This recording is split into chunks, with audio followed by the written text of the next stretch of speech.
One of the very common flaws that I see in a squat is something that's called a butt wink. I do not have credit for that term. I honestly don't know who came up with it. But a butt wink is basically where I end up squatting, okay? And my tailbone tucks under, and I think of it as like a sad dog, okay? So when I'm squatting and I'm butt winking, I end up tilting my booty under, all right? So that can be for a number of different reasons. One of them can be that we're going too low in our squat. One of them can be that I'm not bracing properly or engaging the counter muscles that would be activating to hold my lower back in place. It could be because I have tight hamstrings. All of those are reasons that can happen. So I'm going to show you some quick fixes here for a butt wink.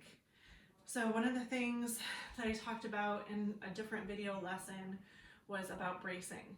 All right, so if you need to refer back to that, go ahead and do so. When I'm bracing, I'm going to breathe, brace. I have stability here, okay?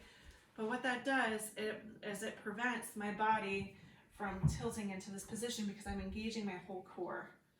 So I'm breathing, bracing, and I'm squatting. You'll notice I have a neutral back position and I went and prevented myself from tucking under there. So one of the other things is that you'll notice when I braced, I was actually not as able to go as far in depth, okay?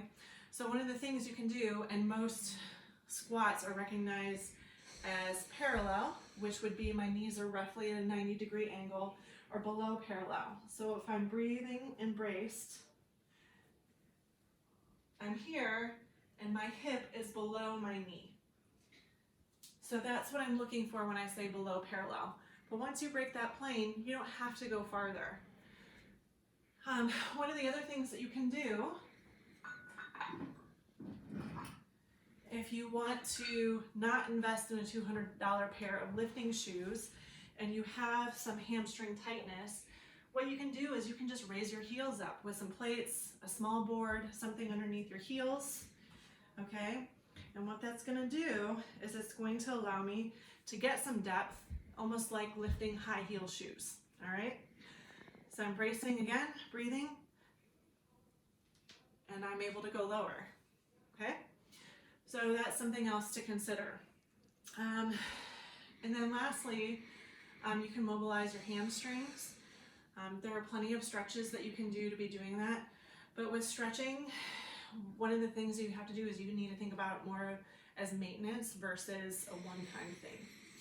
So there are plenty of hamstring stretches out there, but if you're finding that you have difficulty getting into the bottom of your squat, that could be, or preventing that butt wink, that could be one of the reasons that's contributing to that. So we're talking about butt wink there. Make sure that you're taking that out. You want to protect your back. That is one of the main goals with lifting, is you want to lift well and protect your body at the same time.